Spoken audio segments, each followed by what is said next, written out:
팍팍한 우리 경제, 경제명의 박시동이 진단합니다. 경제 허준. 예, 김혜영 앵커가 개인 사정으로 비운 자리 제가 또 대신하게 됐습니다. 지난번에도 제가 한번 대타를 진행했는데요. 그때도 박시동 평론가 모시고 경제 얘기 많이 나눴는데 또 이렇게 만나 뵙네요. 반갑습니다. 네, 박시동입니다. 오는데 춥지 않으셨어요? 오늘 엄청 추운데요. 와, 그러니까요. 이 추위에 또 우리 김혜영 앵커님이 감기에 드셨나 봅니다. 그러니까요. 목소리가 좀 안 좋으신데 빨리 쾌유하시길 바라고. 그나저나 김 앵커님 안 계실 때마다 저희는 만나서 이렇게라도 만나니 반갑네요. 그러니까 이렇게라도 제가 화요일 날 보통 나오고 우리 박시동 평론가께서 수요일 날 나오셔서 우리가 만날 일이 없었는데 언제 한번 따로 회식이라도 한번 해야 될 것 같습니다. 네네. 자, 오늘 정말 춥습니다. 뭐라고 했나 귀돌이 이런 거 해야 될 정도로 막 귀가 막 애이는 듯한 그런 날씨. 근데 이게 날씨만 그런 게 아니라 우리 경제 상황도 지금 한파가 몰아쳤고 엄중한 것 같아요. 그런데 그나마 다행인 소식은 오늘 여야가 극적으로 예산안 합의했다는 소식 들려왔습니다.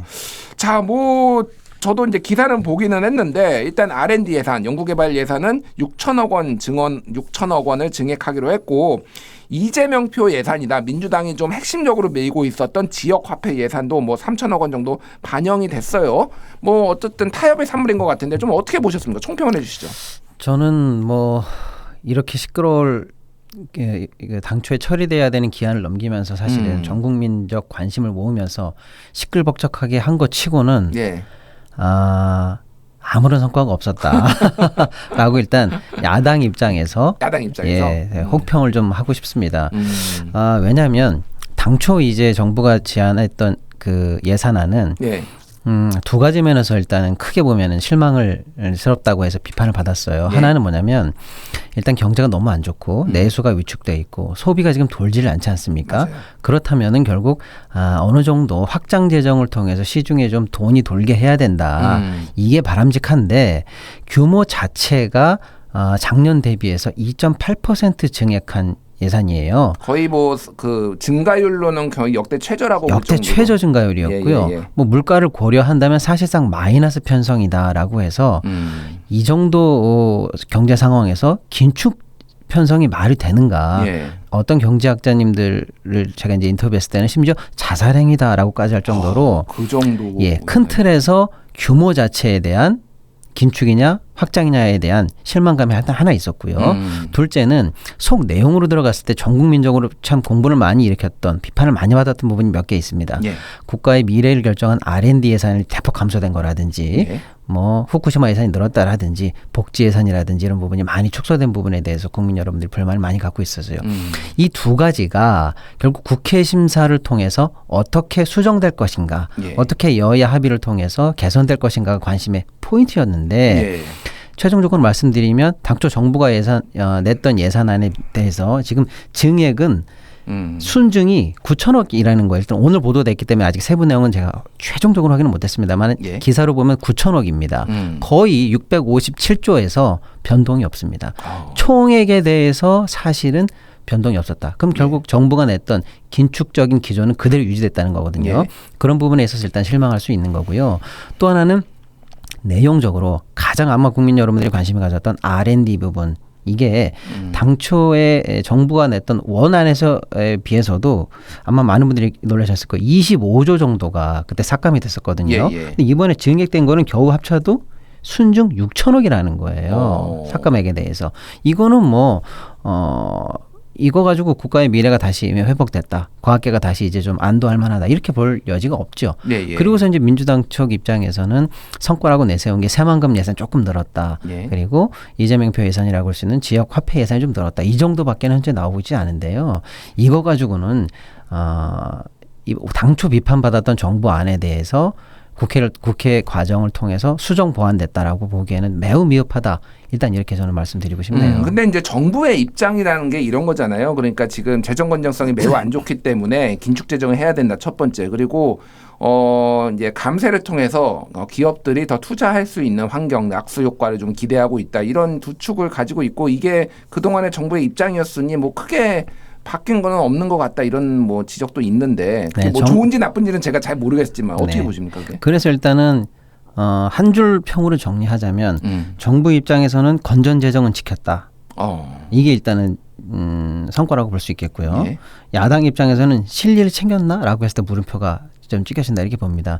방금 앵커님 말씀하신 것처럼 정부 입장에서는 당초 추경을 해라. 그래서 국채 발행을 해서 여러 가지 측면에서 확장 재정을 해라라는 게 1년 내내 이어지던 요구였습니다. 그렇죠. 그것을 일단은 야당의 공세를 막아냈다라는 측면에서 우리는 긴축 재정이야. 건전 재정이야라고 했던 기조를 지켜냈다는 거에 있어서 정부가 일단 명분을 잡았다고 저는 보고요. 예. 근데 이제 문제는 이제 디테일로 아까 제가 말씀드린 게 총론과 강론이라고 했을 때 총론적으로는 정부 여당이 일단 이겼다고 봐야 되겠죠. 명분을 그대로 가져갔으니까요. 근데 문제는 이제 강론인데 좀 더 깊이 들어가 보면은요. 이 당초에 이 정부안이 국회에 넘어왔을 때 민주당이라든지 일각에서 요구했던 증액에 대한 총 범위가 얼마였는지 많은 분들이 모르실 텐데요. 58조 규모입니다.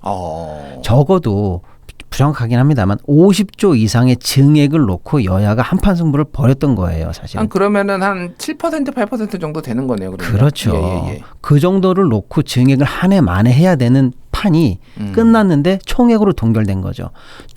총론적으로 야당의 완패다 이렇게 저는 보고요. 그러면 내부적으로는 어떻게 바뀌었나라고 봤더니 이것도 굉장히 실망스러운데요. 이건 국민적인 부분들, 국민 여러분들에게서도 아마 동의를 잘 못하실 것 같아요. 왜냐하면 4조 지금 보면은 4조 2천억 정도가 정부 안에서 감액이 됐습니다. 그리고 다른 사업 파트에서 4조 2천억을 증액을 한 거예요. 그러니까 총론은 똑같지만 정부가 냈던 어느 부분에서 4조를 깎았다는 건데요. 657조에서 4조 깎인 거는요. 이거 감액이라고 볼 수도 없습니다. 건드리지도 않은 거나 마찬가지 정도의 정말 소폭 감액이고요. 그 깎은 그거를 가지고 겨우 다른 항목을 늘렸다라고 하니까 큰 틀에서 디테일한 부분에 있어서도 변동이 없는데 뭐가 문제냐면요.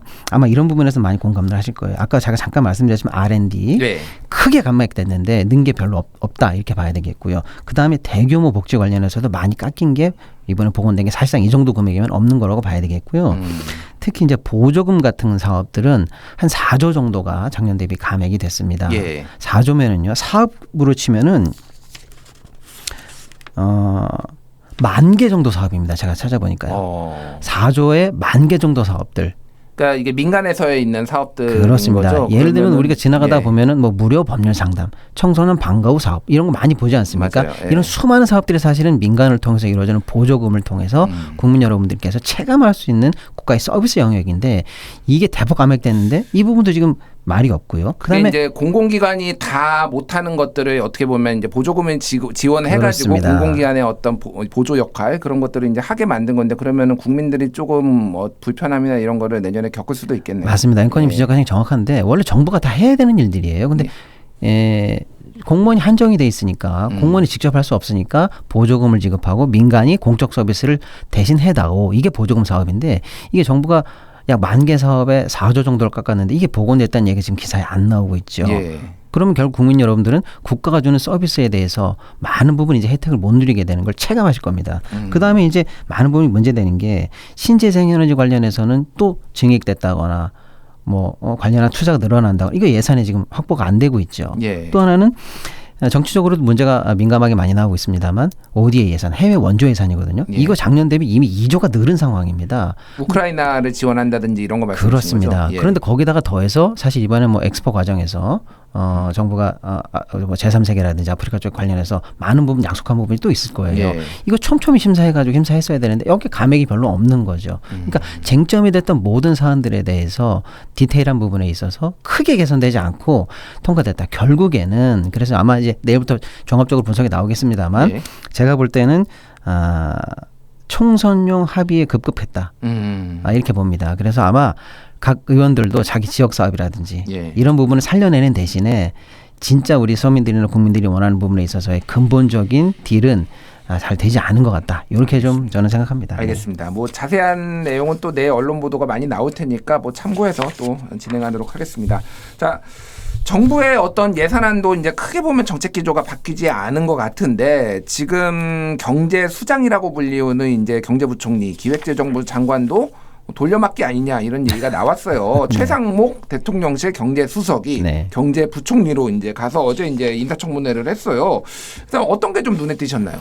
일단은 지금 경제가 아까 앵커님도 시작할 때부터 한파다라고 하는데 예, 국민 여러분들이 가장 체감하는 게 지금 경제가 굉장히 안 좋기 때문에 새로운 경제부총리한테는 지금 안 좋은 면을 과감하게 개혁하고 할 수 있는 새로운 전환의 모멘텀을 마련할 사람인가가 제일 궁금하실 텐데 그래서 이제 어제 인사청문회에서 많은 부분에 대해서 일단 쟁점이 지금 경제적으로 있는 쟁점에 대해서 물어봤어요. 제가 그래서 그 부분에 대해서 기존과 다른 정말로 전환적인 답변이 나오는가를 봤는데 제가 몇 가지만 예를 들어 볼게요. 예를 들어서 지금 쟁점이 되고 있는 게 횡재세 같은 거거든요. 횡재세. 은행이 지금 사상 최대 이자 수익을 걷고 있다라는 건 우리가 다 알고 있지만 그에 대해서 민주당이라든지 또 기본소득당이라든지 시민사회가 횡재세를 통해서 그 사회에 다시 한번 이제 사회적으로 가지고 와서 재투자해야 되지 않는 거 아니냐 이런 얘기를 하고 있는데 정부 입장에서는 반대했었거든요. 예.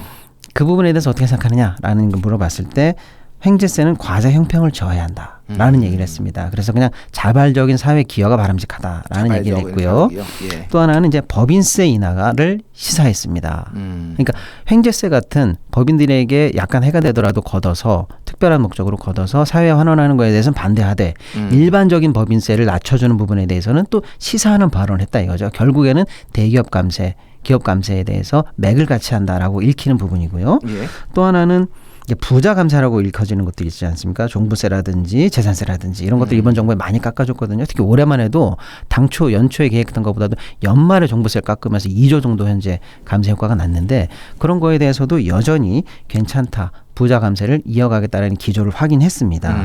또 하나는 지금 작년에 특히 올해 천문학적인 세수 결손이 났는데 최소 50조 원 이상 그렇습니다. 났죠. 59조 이상 날 것 같습니다. 이 부분에 대해서도 특별한 개선 방안을 내놓지는 못했습니다. 그리고 방금 좀 전에 저희가 얘기했듯이 긴축 재정 언제까지 할 것이냐 확장해야 되는 거 아니야라고 할 때 세수 확대를 통해서 재정을 늘리는 방안은 바람직하지 않다라고 말하면서 조세 지출로 해결하겠다라는 건데 어려운 말은 아닙니다. 이겁니다. 세수를 확대하는 게 아니고요. 예. 세금을 덜 거두면서 그 덜 거친 걸로 민간이 여유 자금을 확보해서 경제를 돌리겠다라는 게 이게 조세 지출로 해결하겠다는 거거든요. 뭐 부자 감세랑 낙수효과 뭐 비슷한 거네요. 부자 감세 예. 맥을 같이 하는 얘기예요. 즉 이런 얘기들이 지금 쟁점이 되고 있는 얘기들을 쭉 종합해 봤을 때 결국 윤석열 정부 초반에 경제를 디자인했던 사람답게 기존에 이어왔던 추경호 총리 때 이어왔던 쭉 이어왔던 정책 기조를 크게 바꾸지 않을 것 같다라고 해서 시장에서 굉장히 실망하고 있는 것 같습니다. 그렇군요. 근데 뭐 어쨌든 윤석열 대통령이 보수 정당 후보였고 보수 정당은 원래 작은 정부 그리고 뭐 법인세 인하 이게 뭐 우리나라뿐만 아니라 다른 나라도 뭐 비슷한 기조잖아요. 그러니까 네. 뭐 물론 이제 유연성 있게 항상 경제 상황에 맞춰서 좀 바꾸긴 하지만은 그럼 뭐 국민들이 윤석열 대통령을 선택했으니 좀 감내해야 되는 거 아닌가요? 제가 뭐 정확한 표현인지 모르겠는데. 맞습니다. 예, 뭐 예. 보수적인 정책을 원하는 국민 여러분도 계시고 보다 진보적인 정책을 원하는 분도 계시지만 좀 특이한 상황이 벌어졌다고 이제 보는 거죠. 왜냐하면 역대 이런 적이 없는 천문학적인 60조 세수 결손이 났는데 그렇죠. 경제적으로 좀 민감한 부분이긴 하지만 좀 예리하게 들어가 보면 그 60조가 경기 침체 때문에 온 것이냐 감세 때문에 온 것이냐라고 할 때 다소간에 뭐 이견은 있을 수 있겠습니다만 대략 30조 정도는 경기 침체 때문에 세수 감세가 온 걸로 보고요. 30조 정도는 감세 정책으로 인한 효과다. 이렇게 보여지는 것 같습니다. 그러니까 법인세가 안 거친 거는 경기 침체로 보면 되는 거고 예. 사실은 이 양도소득세가 안 거친 거는 조금 경기 그러니까 크게 대별해 보면 그런 거죠. 예, 종부세, 예. 재산세 이런 것도 예. 마찬가지고요. 예를 들면 취득세 같은 경우에는 주고 사고 파는 게 적으니까 예를 들면 그런 거는 경기 침체로 볼 수 있겠지만 보유세인 종부세나 재산세 깎아준 거는 예를 들면 감세다. 이렇게 볼 여지가 있는 거죠. 예. 아무튼 그런 식으로 분석해 봤을 때 올해같이 특별하게 세수 결손이 난 해는 보수나 진보가 아니라 국가의 말 그대로 살림을 제대로 생각한다면 여기서 다시 감세를 추가한다라는 거는 이거는 말이 안 되지 않느냐 이런 얘기죠. 뭐. 네.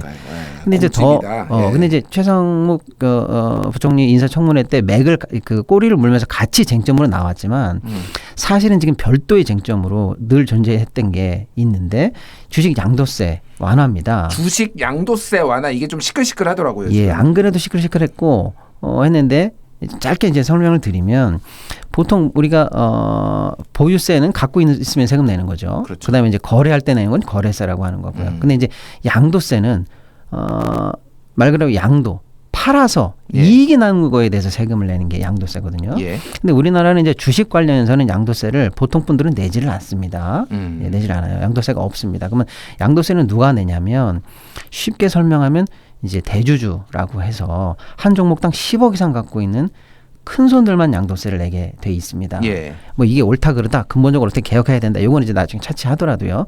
그런데 이 큰 손 쉽게 말하면 10억 이상 갖고 있는 대주주의 기준은 연말에 하루를 기준으로 합니다. 그러다 보니까 내가 10억보다 조금 주식을 더 갖고 있다. 그러면 9억 9천만 원까지만 낮추면 세금을 안 내겠네. 이렇게 생각하시는 사람들은 연말 전에 대주주 자격을 회피하기 위해서 연말에 물건을 판다 이거죠, 주식을. 그러니까 예를 들면은 내가 한 네. 삼성전자를 11억 원어치 가지고 있어요. 예. 그러니까 단일 종목으로. 네. 그런데 그 날짜 연말이 되는 걸 기준으로 해서 그러면은 1억 100만 원어치만 팔면은 그렇죠. 뭐 9,990만 원, 그러니까 9억 9,900만 원이 되니까 대주주가 아니니까 양도소득세를 안 낸다 이런 그렇습니다. 거죠. 그렇게 대주주가 아니게 되면 자기가 갖고 있는 모든 주식을 양도하더라도 전체에 대해서 양도세를 안 내게 되는 효과가 있는 겁니다. 그러니까 그러다 보니까 대주주 자격을 회피하기 위해서 연말 직전에 예. 매도 물량이 많이 나온다. 주가 떨어진다 이런 예, 얘기 많이 그래서 나왔어요. 주가가 떨어진다. 예. 결국 그러면 주가가 떨어지면 개미가 손해보지 않느냐라고 해서 이게 마치 개미 보호책인 것처럼 예. 그래서 주가 부양책인 것처럼 마치 연말에 산타랠리를 만들 수 있는 대단한 달콤한 어떤 사탕인 것처럼 지금 포장이 돼서 쟁점이 돼 있는 상황이거든요. 예. 이에 대해서 이제 사실은 추경호 총리는 여러 가지 논의 끝에 사실은 추경호 총리도 추진하려고 했는데 여러 가지 논의 끝에 안 하는 걸로 결론을 내렸었습니다. 그런데 지난주 말에 갑자기 대통령실에서 추진한다는 보도가 언론에 많이 나옵니다. 그래서 빠르면 내일이나 모레 추진할 것처럼 보여요. 그런데 이제 이에 대해서 새로운 경제총리는 어떻게 생각할 것인가 라고 예. 물어봤는데 현재로서는 양도세 완화에 관해서도 해도 좋겠다라는 식의 발언을 했다라고 이제 읽히는 거죠. 이게 왜 중요하냐면요. 양도세 자체도 중요하지만 정부가 어떤 정책을 세웠을 때 청와대나 이제 대통령실에서 정치적인 이유라든지 이런 쪽에 또 정부 여당에서 이런 쪽으로 압박이 왔을 때 아닌 건 아니다라고 노를 할 수 있는 사람인가? 아니면 정부 여당의 입김에 휘둘려 가지고 소신을 꺾고 경제적으로 좀 악수를 두는 걸 감행할 정도의 사람인가라는 리트머스로 시장에서는 봤거든요. 아 그렇군요. 예, 그런데 그러니까 결국 이게 쉽게 얘기를 하면은 예. 지금 총선을 앞두고 예. 이를테면 여당이나 이쪽에서 총선용으로 이런 약간의 선심성 이런 게 필요하다라고 포퓰리즘성이라고 해서 압력을 왔을 때 네. 기재부 총리가 이건 아닙니다. 네. 이거는 국가 경제에 도움이 되지 않습니다라고 선을 그을 수 있는지 없는지를 예. 좀 시장에서 주시하고 있었다 이런 건가요? 예, 맞습니다. 예. 그런데 이제 최종적으로는 양도세 완화에 대해서 어느 정도 수용할 것처럼 보이는 식의 시사하는 발언을 했다라고 해서 일단 한 부분을 잡고요. 그럼 이제 다시 한번 근데 워낙 중요한 이슈이기 때문에 한 번 더 들어가 보면 예. 결국에는 정부가 이제 추진할 것처럼 보이는데 방금 앵커님과 제가 얘기 나눈 것처럼 이게 그러면 개미 보호 대책은 되는 건가? 또는 회피성 물량을 막음으로써 적어도 주가 부양은 되는 건가를 한번 경제적으로 따져보자는 얘기죠. 예. 저는 못 따지겠어요. 재능이 없어서 그쪽에 네네네. 한번 따져주세요. 제가. 사실은 감론을박이 이제 예. 있는 이슈이긴 합니다만 저는 이렇게 수치를 한번 말씀드려 볼게요. 우리 청취자님들께.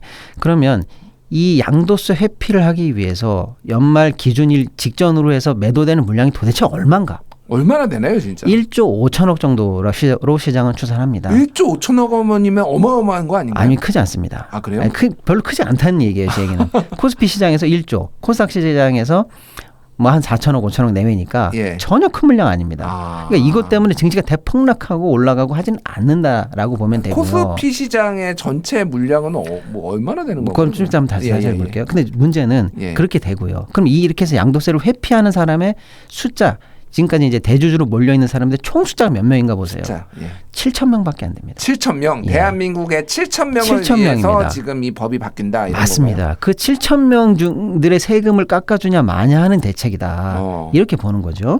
자, 그 다음에 설사 회피 매물이 나왔다 하더라도요. 이 제도는 이미 오래전에 있었기 때문에 예.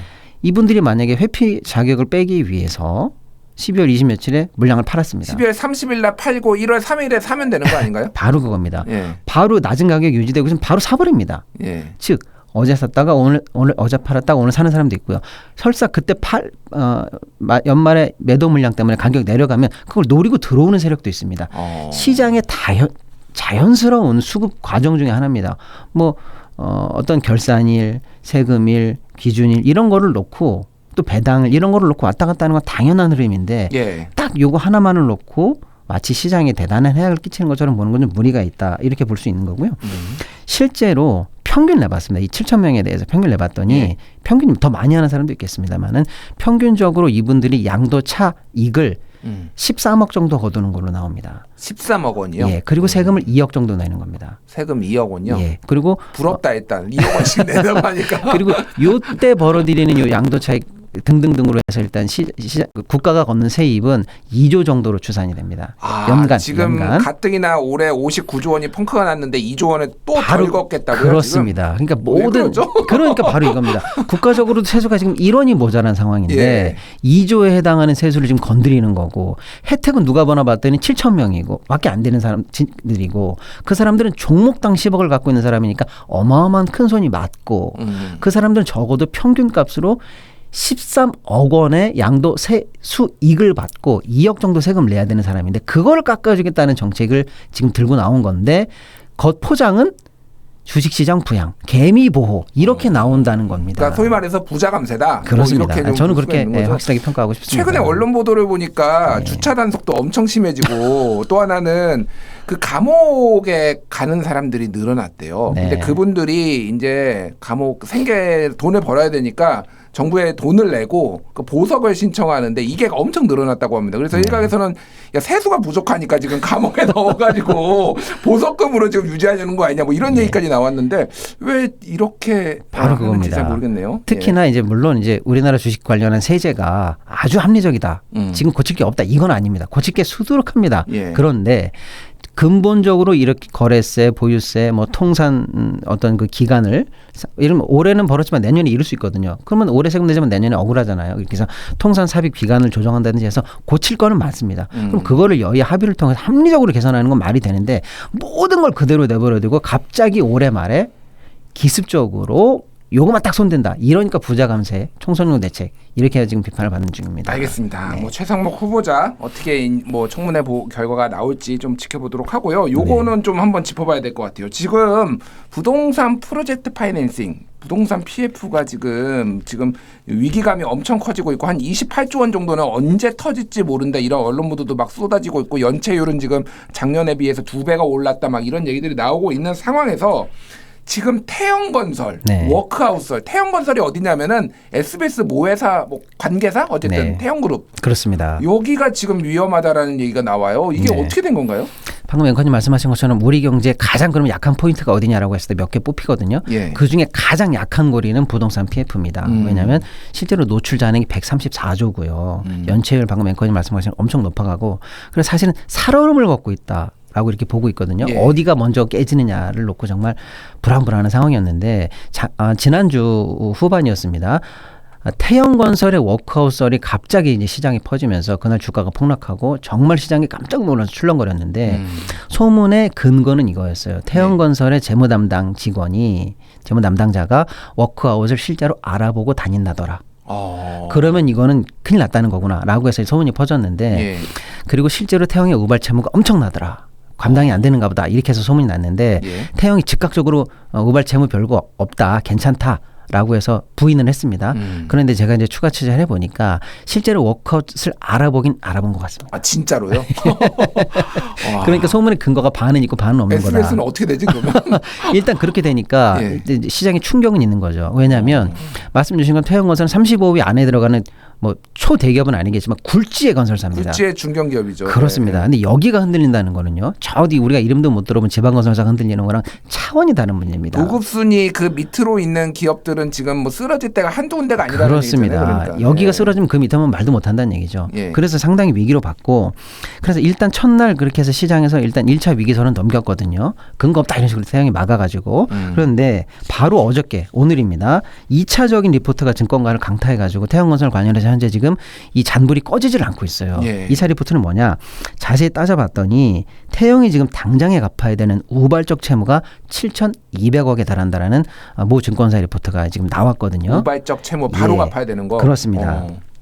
특히 이제 전체적으로 보면은 태영의 부채가 약 4조 5천억 원 내외인데 예. 태영은 그 중에 뭐 특히 이제 한 2조 정도는 전혀 걱정이 없다. 나머지 한 2조 5천억 정도만 문제인데 그건 우리가 충분히 갚을 수 있다 이렇게 얘기하고 있는데 여기서는 그렇게 보지는 않고 있고요.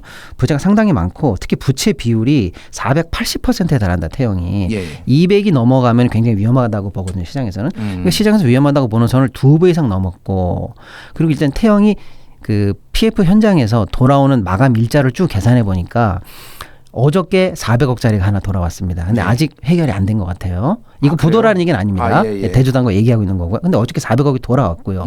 22일에 또 돌아오고요. 29일에 돌아오고 이렇게 순차적으로 채무들이 계속 압박을 가해 오는데 이걸 당장 해결할 여유 자금이 부족해 보인다라는 게 레포트의 그러니까 시사점인 것 같아요. 이거는 부동산 경기가 침체돼 가지고 지금 그런 거죠. 그러니까 맞습니다. 쉽게 얘기하면 PF라는 것은 이제 그 돈을 넣어서 건설을 해서 결국에는 아파트가 분양이 돼서 그게 팔렸을 때 이게 해결이 쭉 되는 건데 회수가 되는 건데 어느 한 저 끝에 있는 단계가 멈출 것 같다라고 생각이 들면 시작부터 안 들어가는데 그럼 초기 PF를 통해서 동원했던 자금은 이자를 내면서 계속 지금 만기를 연장하고 있는 상황이거든요. 예. 그게 지금 이제 답이 없는 상황인 것 같고 결국엔 태영이 이걸 해결하려면요 계열사를 팔아야 됩니다. SBS인가요, 그게? 그래서 이제 SBS가 같이 언론에 나오는데 지금 에코비트라는 계열사를 지금 유력하게 보고 있고 업체 그 금융권에서는요. 그리고 그걸 빨리 팔아서 그 자금을 그룹에서 대여하는 형식으로 여기 유동성 공급해주지 않으면 위험하다라고 보고 있고요. 근데 이 계열사 중에서 가장 우량한 것은 사실 SBS죠. 근데 이제 SBS 매각 가능성에 대해서는 이제 시장에서는 높게 보지는 않죠. 왜냐하면 방송법이 걸려 있어서요. 뭐 만만한 주주 찾기도 어렵고 여러 가지 제한이 있거든요. 자산 규모 10조 원이 넘으면은 그 방송을 소유할 수가 없기 때문에 그 찾는 것도 쉽지 않다고. 맞습니다. 그래서 이제 SBS 매각서는 좀 근거가 없어 보이고요. 다른 이제 바로 팔 수 있는 계열사가 빨리 팔려서 유동성 해결이 돼야 될 것 같습니다. 근데 문제는 방금 제가 말씀드린 것처럼 태영이 시끄러우면 시장이 들썩들썩하잖아요. 그렇기 때문에 이제 금융권에서나 이런 쪽에서는 다른 쪽으로 이 위험이 전이되는 걸 봤더니 당장 태영처럼 내일 또다시 위기설이 나와도 이상하지 않은 회사들이 굉장히 많더라라는 겁니다. 예를 들어 롯데 계열이 있고요. 코오롱 계열이 있고요. 신세계 계열이 있고요. 또 검단 관련해서 우리가 그 순살 자이라고 해서 철근 빼가지고 지금 손해배상이 많이 걸려있는 자이 또 작년에 재작년에 광주 화정에서 무너졌었던 현대산업개발 이런 쪽에서는요. 자이면 GS건설. 그렇죠. 이런 건설사들이 현재 우발 채무가 가지고 있는 유동성에 비해서 굉장히 높은 데가 많습니다. 그래서 부동산 PF 관련한 위기가 굉장히 불안한 국면을 지금 지나고 있다. 이렇게 봐야 될 것 같습니다. 알겠습니다. 와, 오늘 제가 준비한 게 이거 말고도 한 3개가 더 있는데 이거 하나 2개 얘기하니까 시간이 다 갔네요. 역시 경제 전문가이신 것 같습니다. 다음 주에 또 모시고 얘기 들어보도록 하겠습니다. 지금까지 경제 허준 박시동 평론가와 함께했습니다. 오늘 말씀 잘 들었습니다. 네, 감사합니다.